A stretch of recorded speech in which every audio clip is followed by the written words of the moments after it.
what is this? What's going on? Why are the alarms? What is this? Hi, I'm John Chernobyl. What you just saw, what you just witnessed, was the live reenactment of Chernobyl, specifically in Reactor 4. Now, Chernobyl was a disaster, along with the popular 80s hits such as Hairspray, Rock and Roll, and bad clothing designs. Chernobyl just blew up. But how did all this happen? What led to the destruction of Chernobyl? Well, to solve that mystery, I am here right now at the heart of Chernobyl with my crew, and we're going to be discussing, well, what led to Chernobyl. You see, back in the late 60s, early 70s, and even into the 1980s, Chernobyl was commissioned by the USSR in order to gain the upper hand in terms of nuclear domination.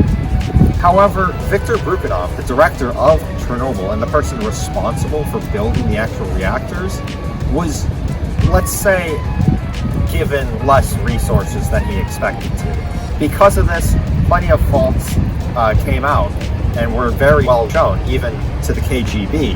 And this eventually led to the explosion of Reactor 4. Now, to understand how reactors actually work, we're going to go ahead and cut to my good friend, Professor Timothy. How do nuclear power plants work, and how did Chernobyl end up exploding?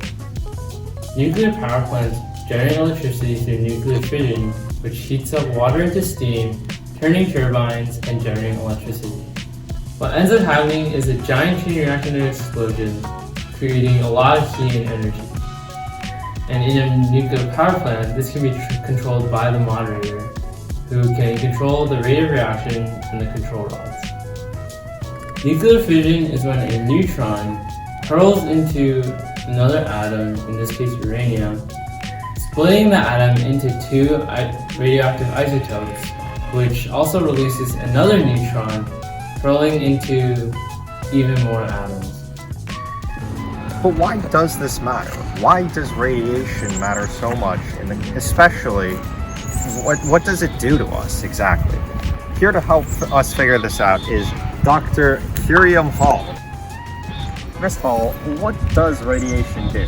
Well, radiation can do a lot of harm to your body, as alpha particles, the bigger particles, can cause chromosomal damage, and beta particles can be mistaken as nutrients and cause cell death, and gamma radiation are like bullets going through your body because they don't lose any momentum as they pass through you. All of these can cause really bad things like hair loss, skin burning, cell death, and death. That's quite a lot of negative side effects to radiation. Yes. So the people at Chernobyl were in big trouble.